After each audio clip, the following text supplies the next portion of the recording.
Je sais pas si vous avez remarqué, mais ceux qui reprochent à Inoxtag d'avoir employé des Sherpas qui font ce métier de père en fils, de génération en génération, ceux qui reprochent à Inoxtag d'avoir engagé des Sherpas pour porter son matos, ce sont les mêmes qui n'ont aucun scrupule pour exploiter des livreurs Uber Eats pour se faire livrer leur burger vegan à 1h du mat.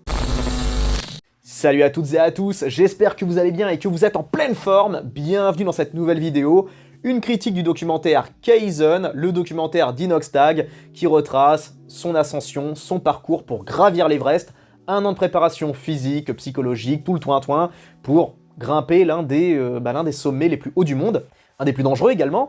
Il faut qu'on en parle, je vais vous faire ma critique du documentaire, et je vais également revenir sur la polémique autour d'Inoxtag, parce que Inoxtag fait beaucoup parler, et pas qu'en bien, parce qu'on lui reproche beaucoup de choses.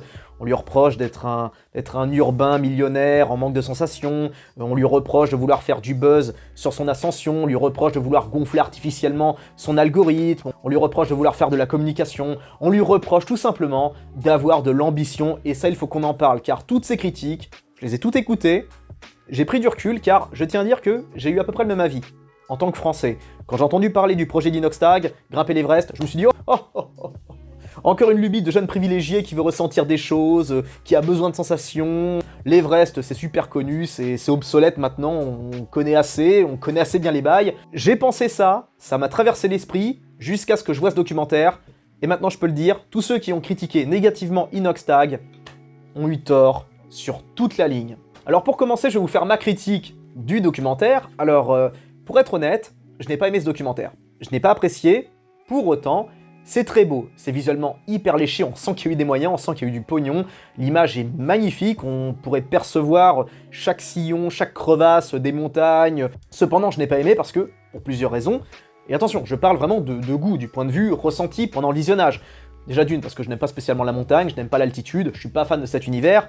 Et surtout, je ne suis pas fan du montage, car on avait affaire à une vidéo YouTube diffusée sur grand écran.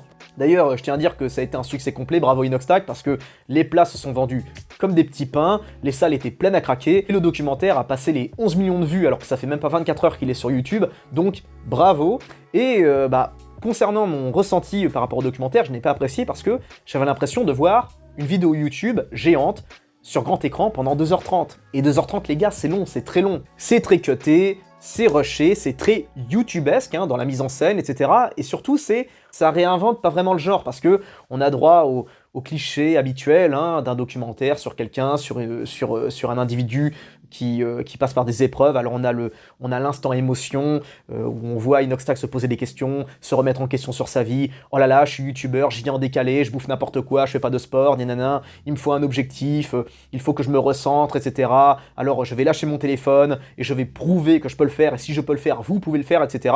Alors ça sonne un petit peu démago, ça sonne un peu cliché. On aura droit bien sûr aux scènes d'émotion avec du piano, du violon, tout ça, c'est hyper touchant, mon dieu. C'est pour prouver à quel point Inoxtag est humain, à quel point il est triste à l'intérieur, mais qu'il ne va rien lâcher, qu'il va se battre, etc.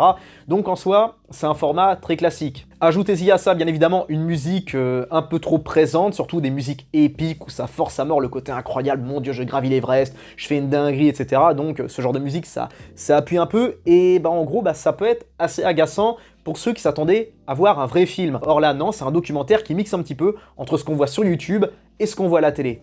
Et sur un grand écran pendant 2h30, ça peut désarçonner. On a l'impression que ce genre d'œuvre n'est pas à sa place. Mais il faut partir du principe que, enfin je pense, que ce documentaire a été diffusé au cinéma avant tout pour éponger certaines pertes. Parce que vous imaginez bien qu'il faut payer les mecs qui sont derrière le montage, derrière la mise en scène, il faut payer le matos, parce qu'on grimpe l'Everest. Vous imaginez pas que vous y allez juste avec votre petite caméra, votre petit piolet, votre écharpe et votre corde. Non, il y a du matos, et on parle de matos qui coûte plusieurs dizaines de milliers d'euros, voire plusieurs centaines. Ajoutez-y à ça les logistiques, la bouffe, etc. Ça représente, c'est une manne économique juste gigantesque. Et même si le documentaire cartonne sur YouTube, même s'il y a des sponsors machin, écoutez, j'imagine qu'il y avait un gros billet à prendre en diffusant le documentaire dans des salles de ciné, et pari tenu, pari gagné, bravo à eux, bravo à toute l'équipe, bravo à Inoxtag, c'était un super plan. Donc le documentaire en soi, j'ai pas aimé, mais c'est parce que c'est mon avis, et surtout c'est parce que c'est ma sensibilité.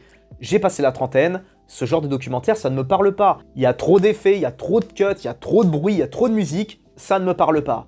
Pour autant, ça parlait aux jeunes. Je regardais, j'observais le regard des gamins, les gamins étaient fascinés, ils kiffaient ce qu'ils voyaient, et c'est le principal.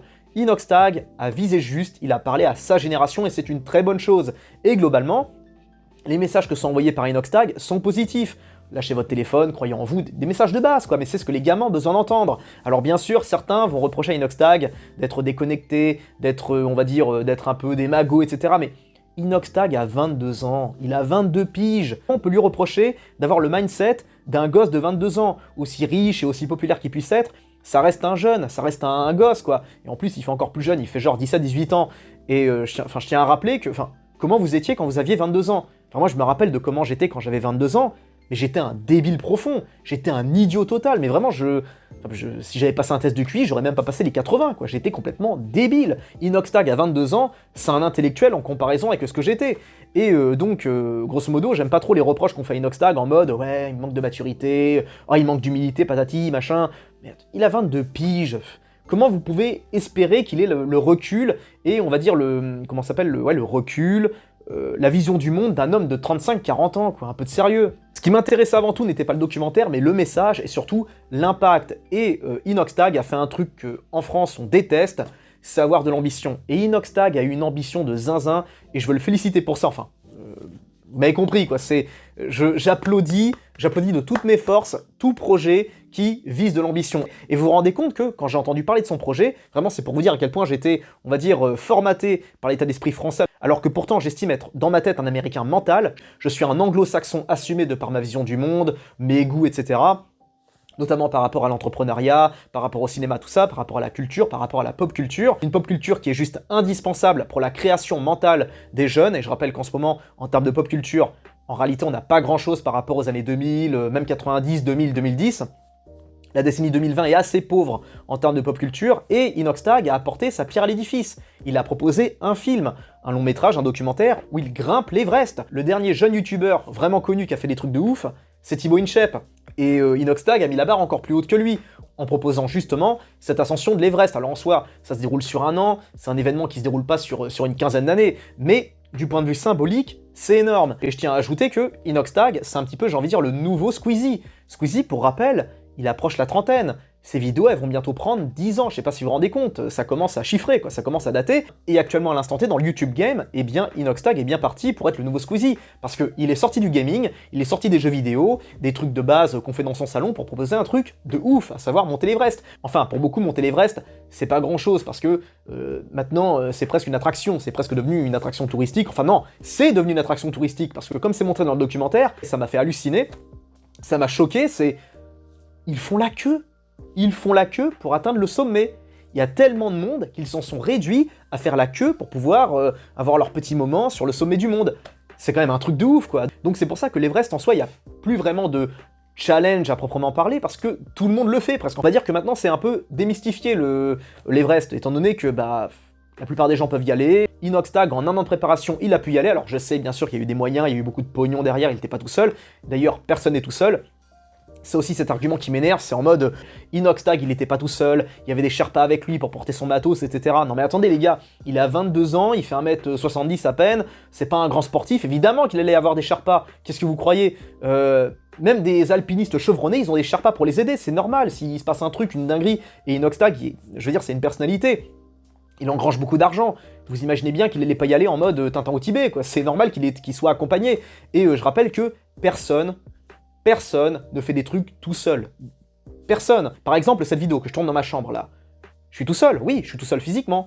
Mais je suis dépendant. Je suis dépendant du mec qui a conçu cet ordinateur. Je suis dépendant de l'ouvrier qui a assemblé les pièces de l'ordinateur dans son usine. Je suis dépendant de l'imagination, de l'intelligence d'un ingénieur qui a conçu la carte mère, la carte graphique, j'en sais rien, qui a conçu cette caméra, qui a conçu cette lampe, qui a conçu mon téléphone. Enfin, je suis dépendant de tout le monde.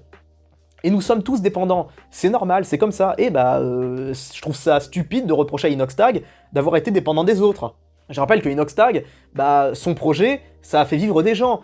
Et ça a rapporté bien évidemment de l'argent à tous ceux qui l'ont suivi, ceux qui l'ont épaulé, etc., quoi. Donc, taxer Inoxtag d'être une espèce de... Comment dire, de... Parce que beaucoup considéraient que c'était une espèce de comment ça s'appelle? Et même moi également, j'y ai pensé aussi, ça m'a traversé l'esprit, en mode, oh là là, c'est un égo trip d'occidental, qui veut se prouver des trucs, etc. Je trouve ça malhonnête.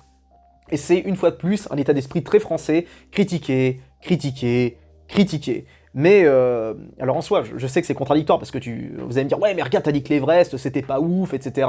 Il y en a plein qui l'ont grimpé, donc quelque part, ça enlève le côté terrifiant que cette montagne avait dans les années 2000. Dans les années 2000, honnêtement, quand vous prononciez le mot Everest, ça faisait peur, quoi. C'est genre, vous disiez ça dans un bar, tout le monde se taisait, vous regardez, parce que ça représentait un petit peu un danger de mort. Et d'ailleurs, c'est dangereux, il y a toujours des gens qui meurent, c'est connu pour ces multitudes de cadavres qui sont abandonnés, qui servent presque de point de repère, enfin non, qui servent de point de repère. C'est terrible, hein, il y a encore des gens qui meurent aujourd'hui, je me renseigne pas trop là-dessus parce que c'est sordide, mais à l'époque c'était encore plus sordide, parce qu'on connaissait très peu de choses sur l'Everest, on s'attendait presque à ce qu'il y ait, je sais pas, un Yeti, un Migou, j'en sais rien, on connaissait encore très peu de choses, parce qu'à l'époque on avait que les reportages à la télé et les bouquins, alors qu'aujourd'hui avec Internet c'est différent, ça a complètement plié le game, YouTube, voilà, le net, ça a littéralement démystifié des tas et des tas de choses. Mais pour autant, c'est impressionnant, voilà, 1 an de préparation, le petit gars il y va, il monte, et c'est ouf, quoi. Alors, je n'ai pas été sensible, personnellement, à son numéro à la fin quand il pleure. Voilà, il dit merci à sa mère, machin, c'est séquence émotion. Pour moi, c'est un truc un petit peu mélodrame qu'on nous a sorti à ne plus en finir dans les documentaires, etc. Moi, ça ne me touchait pas, mais ça devait toucher les jeunes. Et c'est une bonne chose, parce que Inoxtag a fait preuve d'ambition, et en soi, c'est pas... c'est pour ça aussi que beaucoup de Français ont du mal à comprendre la démarche d'Inoxtag, c'est que beaucoup vont se dire « Oh là là, Inoxtag a monté l'Everest ». Donc ça veut dire il veut dire à sa communauté « Vous aussi, pour vous accomplir, montez l'Everest ».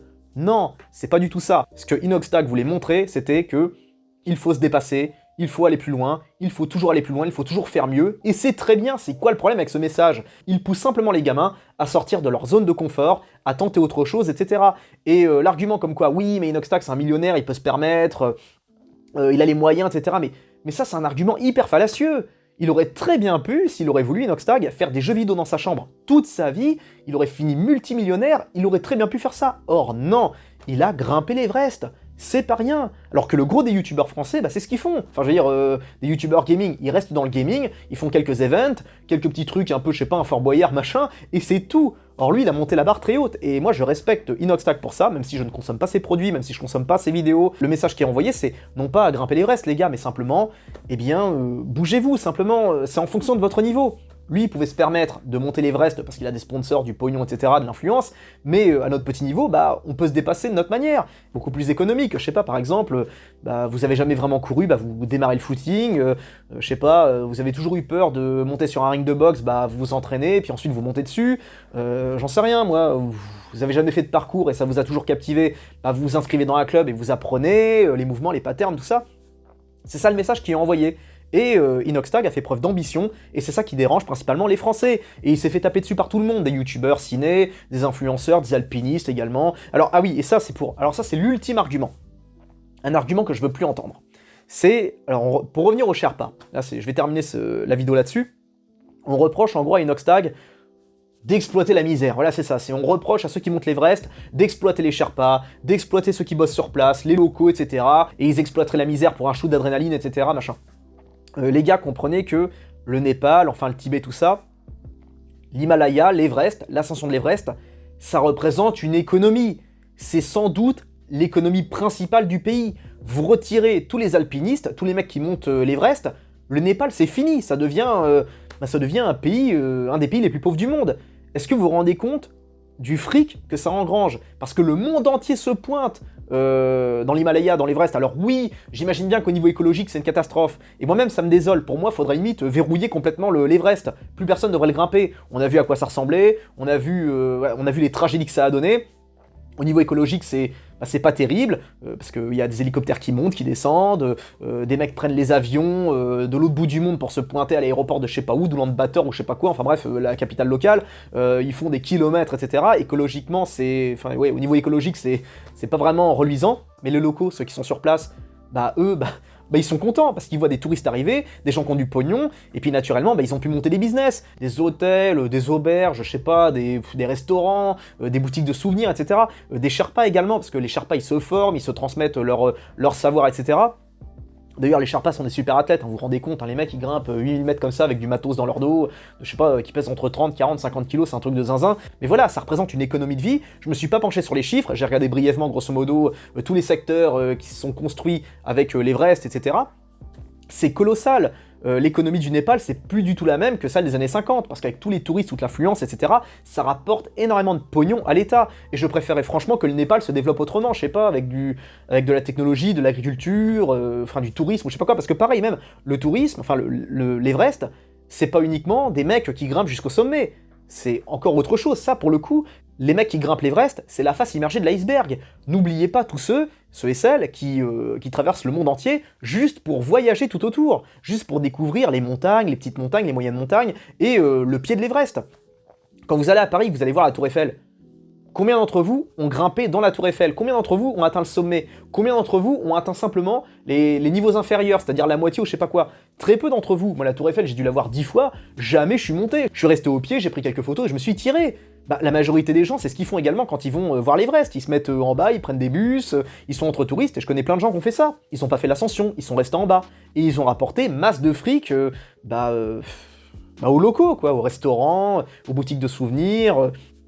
C'est pour ça, cet argument, ça c'est une vision de petit bobo urbain qui n'a aucune conscience des réalités économiques de certains coins, de certains bleds, et croyez-moi que ceux qui habitent au Tibet, ils sont très contents de voir des touristes débarquer, des Américains, des Australiens, des mecs de, je sais pas, du Moyen-Orient, des Anglais, des Brésiliens, des Argentins pétés de thunes, j'en sais rien, des gens qui débarquent chez eux pour grimper, et puis pour dépenser de l'argent, parce que pareil, il y a des sponsors, imaginez bien que ça représente une économie de ouf, et donc c'est pour ça l'argument comme quoi Inoxtag exploiterait la main-d'œuvre, machin, c'est un argument qui est fallacieux, qui est mensonger, et je n'adhère pas du tout à cette vision. Quoi qu'il en soit, bravo Inox, c'est un super projet, et merci d'avoir donné un peu d'ambition, je veux dire un vent frais, qu'on soit fan ou pas d'Inoxtag, qu'on soit fan ou pas de son projet de grimper l'Everest machin, etc. L'ambition y était, et l'ambition, c'est une émotion presque, enfin c'est un projet, une émotion, je sais pas, à encourager, qu'importe les générations, qu'importe les tranches d'âge, qu'importe le mindset, bref, ça fait du bien. Donc bravo à Inox et à tous ceux qui sont derrière. Et vous, quel est votre avis? Donnez-le dans les commentaires. Qu'est-ce que vous en pensez? Je vous dis à très bientôt pour une prochaine vidéo. Prenez bien soin de vous, plein de bisous à tous, ciao.